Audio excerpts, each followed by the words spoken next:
My name is Ram. This is the final episode of the current series on health, and I will share my thoughts on the biggest health hazard. You guessed it, stress. While there are lakhs of videos and articles on stress, I have created a simple definition from whatever I have learnt about stress.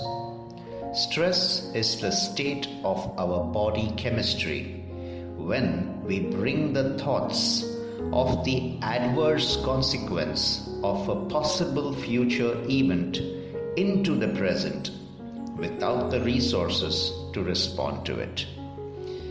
I encourage you to listen to this definition again by rewinding a few seconds. Someone close to you is traveling abroad next month. You start imagining what could possibly go wrong in that trip and start worrying about it. You have an exam next week and start imagining questions that you are not able to answer. You have an important meeting next week and start imagining all that could possibly go wrong. It is also believed that the pressure of expectations creates stress. What is this pressure? The deadline given by your boss to finish a work. The expectation of your family that you get good marks in an exam. Your own desire for appreciation. The stiff competition with others and with yourself. All of this creates pressure. Well, that's what we all believe. The reality is that the pressure is not created by the expectations, but by your own mind creating thoughts. What if I don't meet these expectations? The anxiety created by these thoughts of a possible adverse outcome in the future leads to the secretion of the stress hormone cortisol. Once cortisol enters our nervous system, it starts shutting down the immune system and other growth processes in our body. This leads to lethargy, illness, or even a fatality. We don't want any of this to happen to us, do we? This is the state of our body chemistry when we are in stress. We may be working out regularly and also having a healthy diet consistently. But when we are in stress, our body is not in a state to be benefited by the workouts and diet. Hence, the elimination of stress could be the most important step to good health. In all the above examples, the imagination about the possible adverse outcomes was also accompanied by the feeling that we are incapable of doing anything about it. This only increases the anxiety. What if you start thinking about the resources you have or can muster to respond to the event?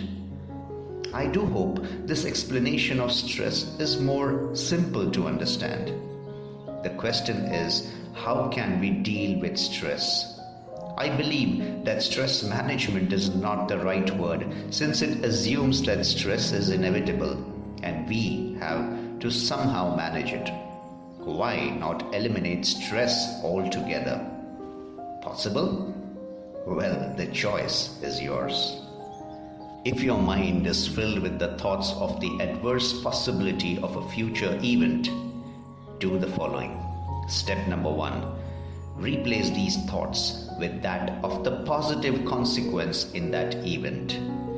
Have thoughts that your loved one has traveled safely, you have done well in your exams, you were excellent in the meeting, and so on. Step number 2. Force yourself to think about what are the resources needed to make that positive consequence possible.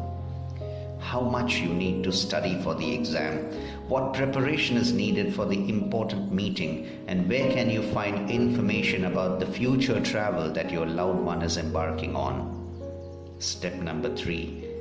Sense the emotions you begin to feel within you as you begin to have these thoughts of the positive outcome.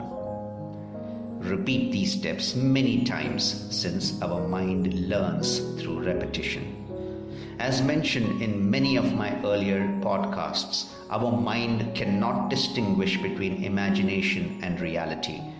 By imagining the positive outcome of a future event and then associating that outcome with positive emotions, you are setting an intent. Your body and mind, as well as the universe, will do everything possible to achieve that outcome. Things will start happening around you, and the resources you need will also start coming to you. This is not magic, but the way the universe and our mind operates. My dear friends, our thoughts become our reality. Our mind is filled with numerous thoughts all the time. The seed for all our thoughts are sown by our beliefs, the information we consume from all sources, and the people whom we spend time with. Reframe your beliefs, choose the information and your company wisely. This podcast completes the series on health. In the 7 episodes, I have highlighted some simple but strangely ignored facts about health. I have also shared some easy techniques to get you going. The simple rule is to focus on consistency over intensity. Do small actions, but do it every single day. That's the key to good health. Have you started practicing some of the tips that I have been sharing with you? I would love to hear from you. If you intend to do something about your health but have not done anything yet, let today be the day you make a new beginning. If you love your family, take care of your health. That could be the best gift you will ever give to your loved ones. Thanks for listening to my podcasts. Life is awesome.